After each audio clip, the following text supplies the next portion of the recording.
홍준표 전 경남지사의 양산을 출마 제안을 자유한국당 공천관리위원장이 사실상 받아들였습니다. 김두관, 홍준표 두 전직 지사의 대결이 성사되는 분위기입니다.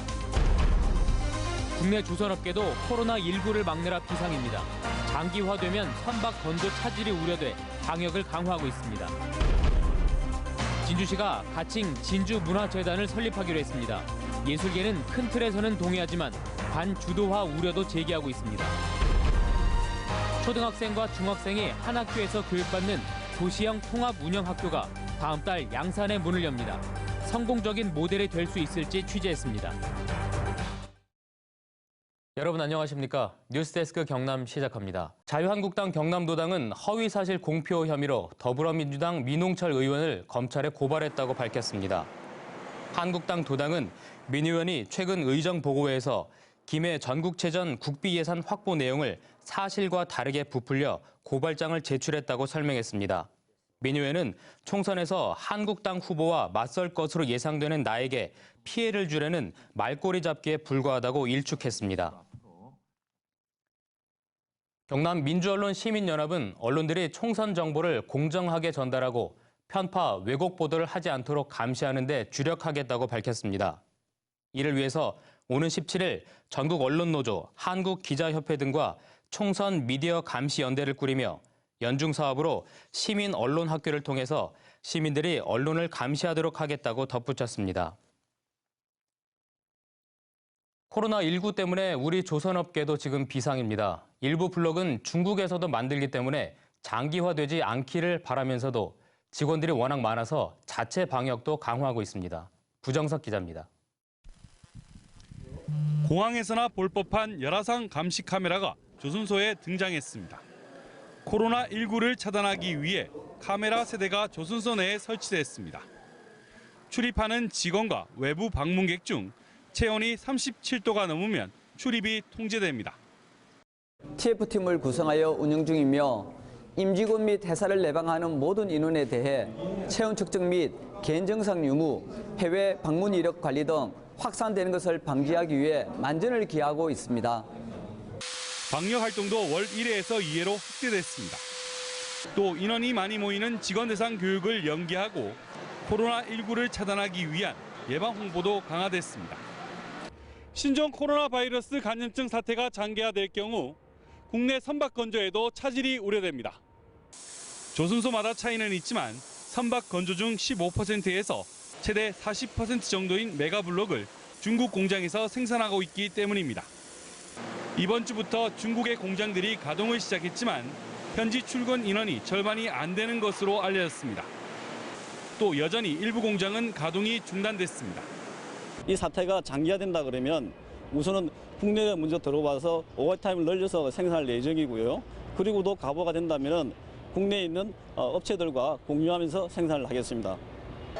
국내 조선업계가 코로나19를 차단하기 위해 방역 활동을 강화하는 한편 장기화에 따른 후속 대책 마련에 고심하고 있습니다. MBC 뉴스 부정석입니다. 코로나19 때문에 경남의 대학들이 개강을 연기하고 또 학사 일정을 취소하고 있습니다. 경상대를 비롯해서 창원대와 경남대, 경남과학기술대와 인제대가 개강을 2주 연기하고 신입생 오리엔테이션과 졸업식 등 학사 일정도 취소하거나 축소해서 진행하기로 했습니다. 경남의 선별 진료 보건소 가운데 음압 텐트나 음압기가 부족하다는 MBC 경남 보도와 관련해서 경상남도가 관련 시설을 더 설치하겠다고 밝혔습니다. 경상남도에 따르면 마산 보건소는 오늘 음압 텐트를 설치했고 진주와 사천, 함안 보건소는 설치 절차를 밟을 예정이며 김해와 양산 등 5곳은 구입 예정이라고 전했습니다. 다음 소식입니다. 진주시가 가칭 진주문화재단을 올해 말까지 설립하기로 했습니다. 조규일 시장이 이사장을 맡는 출연기관인데요. 지역의 예술계는 큰 틀에서는 동의하지만 관주도화 우려도 제기하고 있습니다. 서윤식 기자입니다. 진주시가 올해 말까지 가칭 진주문화재단을 설립하기로 했습니다. 진주시 출연기관으로 조규일 시장이 이사장을 맡습니다. 문화예술 전문 인력으로 꾸려져 관련 정책 전반을 관장하고 집행합니다. 특히 10월 축제를 총괄하는 컨트롤 타워 역할도 수행합니다. 해마다 10월 같은 시기에 열리지만 운영 주체가 다른 유등축제와 개천예술제, 드라마 페스티벌의 유기적 협업 체계를 구축하겠다는 겁니다. 이에 대해 일부 지역 예술계 인사들은 축제의 관주도화를 심화시킬 수 있다고 우려합니다. 지난 수십 년간 어려운 여건 속에서도 유등축제와 예술제를 이어오며 전문성을 축적한 지역 예술계와 진주문화예술재단의 옥상옥이 될 수 있다는 겁니다. 컨트롤 타워를 또 만든다는 거는 어쩌면 축제를 좀 더 획일화할 수도 있고 혹은 뭐 그런 우려가 드는 거는 사실입니다. 그래서 오히려 어떤 옥상옥이 되지 않을까. 진주시는 오히려 민간 영역을 확대하기 위한 과정이라고 밝혔습니다. 행정에서 이렇게 이런 다양한 의견을 내서 이렇게 축제 뭐 변화를 이런 것보다도 전문가들이 함으로 해서 오히려 지금보다는 가는 역할이 줄어들고. 이 같은 논란을 두고 이른바 현실론도 대두되고 있습니다. 이왕 간주도 행사를 하니 정말 제대로 된 전문적인 축제 재단을 만들어서 전문적인 축제를 하고 또 제대로 평가받고. 재단 설립은 거창군의 사례처럼 자치 축제 주관단체와의 갈등으로 이어질 수도 있습니다. 문화예술정책 추진의 큰 틀을 바꿀 재단 설립에 대해 보다 폭넓은 검토와 논의가 필요해 보입니다. MBC 뉴스 서윤식입니다. 초등학생과 중학생이 한 학교에서 교육을 받는 도시형 통합 운영학교가 다음 달에 양산의 문을 엽니다. 영남권에서는 처음인데요. 성공적인 모델이 될 수 있을지 김태석 기자가 박종훈 교육감과 현장 다녀왔습니다. 다음 달 개교를 앞둔 영남권 첫 초중 통합 운영 학교입니다. 개교가 코앞인데 공사가 늦어져 민원이 끊이지 않자 박종훈 경남도 교육감이 현장을 찾았습니다. 왜 그래 이 밖에 막 뭐 물건하고 이런 거를 쌓아놔가지고 그 욕을 듣고. 경남교육청은 신설학교 공사를 개교 한 달 전에 끝내겠다고 지난 2016년 공언했지만 이번에도 약속을 지키지 못했습니다.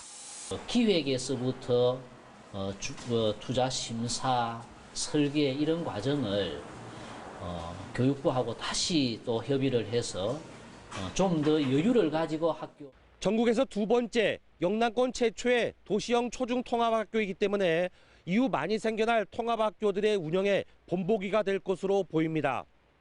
건물은 초등학교와 중학교가 따로 있어 기본적인 시설은 각각 이용합니다. 하지만 급식시설과 체육관, 시청각실은 공동 사용으로 효율성을 높이고 상담활동과 학생 자치회도 초중학교가 필요에 따라 통합 운영합니다. 장치활동이나 방과활동 중에서 초등학교 고학년이라든지 중학생들하고 같이 할 수 있는 부분들. 하지만 처음 시도되는 초중 통합학교에 대한 우려도 적지 않습니다. 바로 옆 초등학교는 1,800여 명이나 되는 과밀학급 학교지만 초중 통합학교로 전학을 원하는 학생은 100여 명에 불과합니다. 또 교장 선생님이 한 분이 중학교도 해야 되고 초등학교도 관리를 해야 되는데 좀 문제가 많이 생겼을 때 과연 똑바로 처리가 될지. 신도시 팽창과 쇠락으로 이런 상황은 계속 벌어질 전망이어서 통합 운영학교에 대한 제도적 보완이 시급해 보입니다. MBC 뉴스 김태석입니다.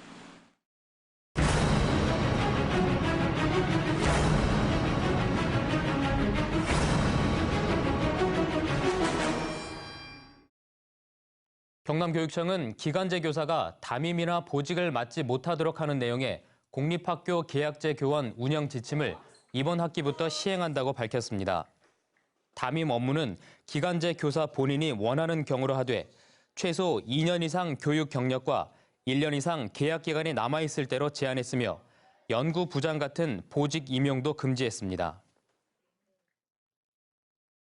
반려동물로 인한 사회적 갈등을 줄이고 성숙한 반려동물 문화를 위해서 반려동물 전용 놀이터가 오는 6월 창원에 문을 엽니다. 창원시 성산구 상복동에 들어설 반려동물 전용 놀이터는 4,700여 제곱미터로 영남권에선 최대 규모이며 중소형견 잔디 놀이터와 대형견의 놀이터, 그리고 견주 쉼터 등이 들어섭니다. 다음은 희망 2020 이웃돕기 성금을 보내주신 분들을 백율희 아나운서가 전해드립니다. 이웃돕기 성금을 보내주신 분들입니다.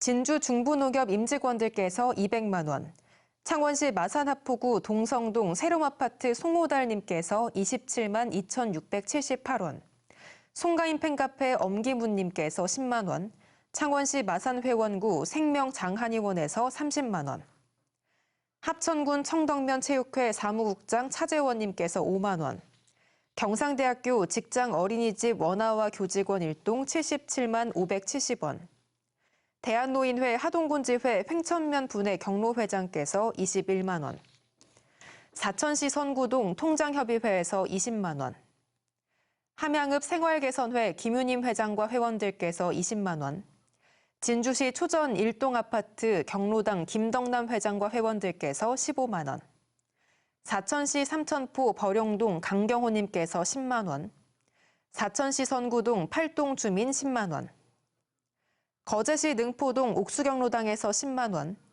창원시 성원 그랜드쇼핑 상인회에서 80만 원, 만경초등학교 학생과 교직원들께서 40만 3,510원, 선구동 국제도덕협회 일관도 삼가법단에서 50만 원 기탁하셨습니다. 모든 분들께 감사드립니다.